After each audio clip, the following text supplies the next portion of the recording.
Garden Dad here. Welcome back. I'm glad you're here to join us. The warm weather's going to be here soon. It's time to start gathering your garden tools.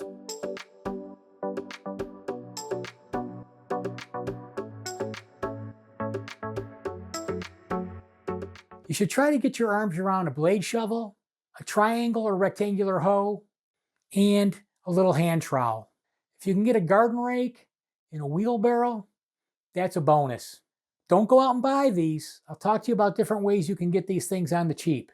If you could find some soaker hoses or sprinkler hoses, that would be a good thing. And if you're land constrained and you want to try to do container gardening or vertical gardening, see if you can get a hold of some containers, some old tree planters, some old plastic bins that people would put their school supplies in, things like that. But don't pay full price for tools or these hoses or these containers. Talk to your relatives, your friends, neighbors, people who you believe garden or have gardened in the past. Chances are they've got extra tools, spare tools, or they've got tools that you can borrow. I know I've got so many shovels and hoes. If a new neighbor came over and said they wanted to start a garden, I'd gladly let them borrow tools and maybe even let them keep the tools. Because I always used to pick these things up on the cheap at garage sales and estate sales. Which leads me to my next point. Check out moving sales, garage sales, and estate sales. Remember, if you're at an estate sale, somebody's passed away, so try to be gracious and kind and careful in your approach. But the reality of it is, there's probably kids coming in from out of town. They're in for about a week. They got to settle the estate, and they are going to set some great prices on things. First place I walk when I go to a moving sale or estate sales, I go to the garage or I go to the basement and I look for tools. I try to pick up shovels, hoses, gardening containers, especially if I'm looking to do container gardening. I'm looking for old bins. Sometimes they'll just put in the free pile, you take the whole bin. I don't want the junk in the bin from the free pile. I want the bin because I want to do some container gardening. I pick up a lot of things on the side of the road. I've got a lot of shelving that I've done for my cold storage, and a lot of it's been lumber that I've picked up, that perfectly good lumber that people are throwing out. I've got a collection of wheelbarrows because people take a rusty old wheelbarrow and they'll put it on the side of the road. I'll knock on their door and make sure they're selling it, or actually they're not selling it, they're giving it away, because sometimes they use those wheelbarrows and that's what they use to bring the garbage out to the road, and then they don't really bring the wheelbarrow back to their garage, so you don't know if they're really getting rid of it or not. So confirm that they're getting rid of their wheelbarrow and take it if they are. It might have a flat tire. It might have a broken handle. You can get an old shovel handle or an old 2x3 and sand it down, and you could bolt on a new handle to a wheelbarrow.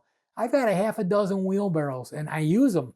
They come in real handy. One might be for the sod. One might be for my plants. One might be for my tools. One might be for the dirt I got to move around. It's nice when I could have different things in a wheelbarrow and I could just move those wheelbarrows around. Save your old clothing. Now's the time when people start purging their wardrobes. Save your old blue jeans. Save your long sleeve pants. Save your hats. Save your old boots, because when you're gardening, you're going to need to protect yourself from the sun. And if it's a muddy day or wet, which it'll be in the spring and the fall, you're out there doing your thing gardening, you get wet, you come in for a lunch break, you might need to change. And you don't want to put on a pair of wet boots when you go back out. So it's good to have spares. We do a lot of donations to the Salvation Army and secondhand stores. Well, after I do the donation, I always walk into the store and see if they have hoodies that are my size, or boots or sneakers my size, even if they're a little big. It doesn't matter. I'm not out running a marathon. I'm just out in the garden gardening. It's nice to have a pair of old sneakers or boots that I could put on when I'm going to go out into the mud.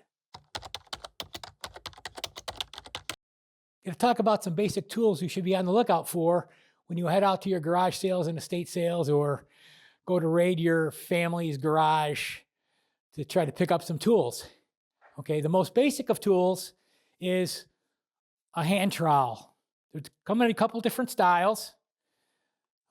This one has a shovel and a little rake on it. Pretty basic stuff.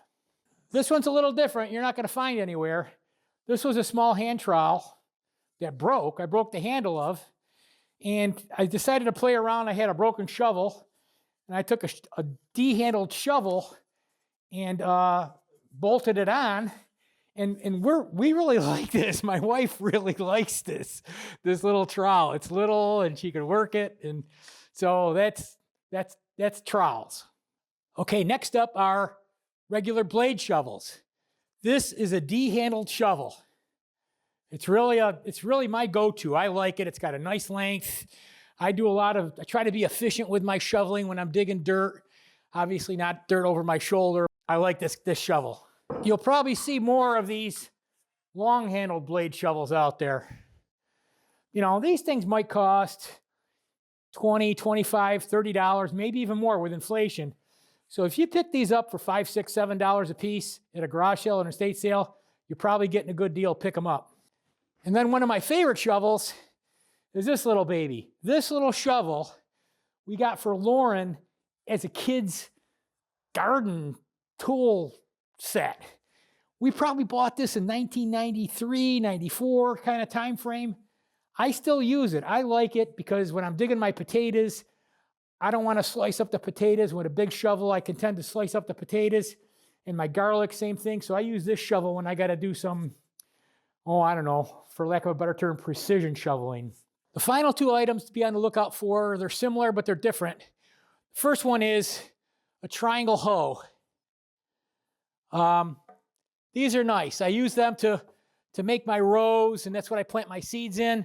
I use this guy a lot. This guy, I picked it up in my father's garage. He had it. I never bought it. I think it's a Matic.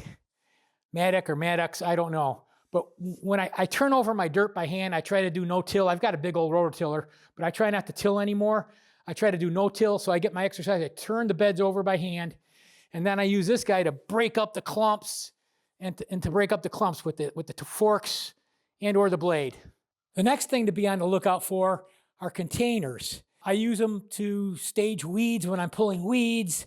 I might use them to do container gardening. You can actually grow potatoes in a container. If you have a patio garden, you might want to grow herbs. Or if you didn't have a chance to dig your sod up where you want to garden, you could just put containers out there on top of some tarp that's going to be killing the grass. But in the meantime, you could just grow out of containers. So what kind of containers should you be looking for? This was like I think somebody's sandbox kit or something like that. And we use it, and I don't know, my wife uses it to stage weeds, or we carry our tools out in it. It's a nice little container. Obviously, it's got cracks in it, but Miracle Patch, duct tape, always works. I use 5-gallon buckets. This one used to have paint in it.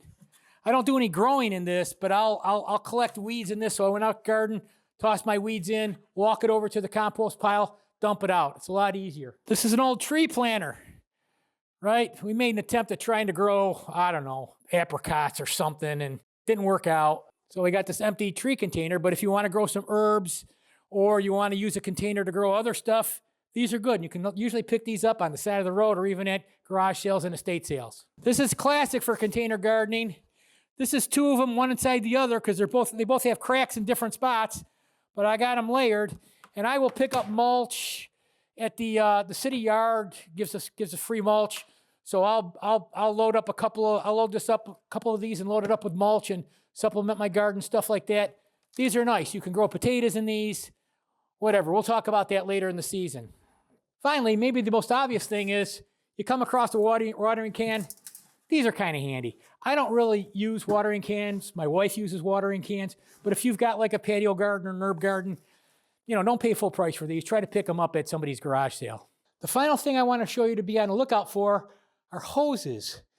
This is a soaker hose. It's kind of hard to tell, but it's got like a rough, rubbery kind of finish to it. What'll happen is you hook this up to a water supply, and water kind of drips out or soaks out of it, and it gives you a nice, slow watering flow on your plants. If you see these at a garage sale or an estate sale, pick them up. Soaker hoses are nice. The other thing to be on the lookout are what I call sprinkler hoses. These are typically flat, and you can't see, but there's holes on these, small holes, and when you turn on the water water comes out like a little mini sprinkler, only it's isolated to where the hose is lying. So that's a nice way to try to conserve water while you're watering your garden, and you could focus the water where you want it, wherever you lay this sprinkler hose. So those are two hoses that you may not realize are out there, soaker hoses and sprinkler hoses. Okay, so your homework is try to get your arms around some tools, some clothing that you can wear while you're gardening, some containers, maybe some hoses. Thanks for watching. And always, please be kind to everybody, smile, and have a great day every day.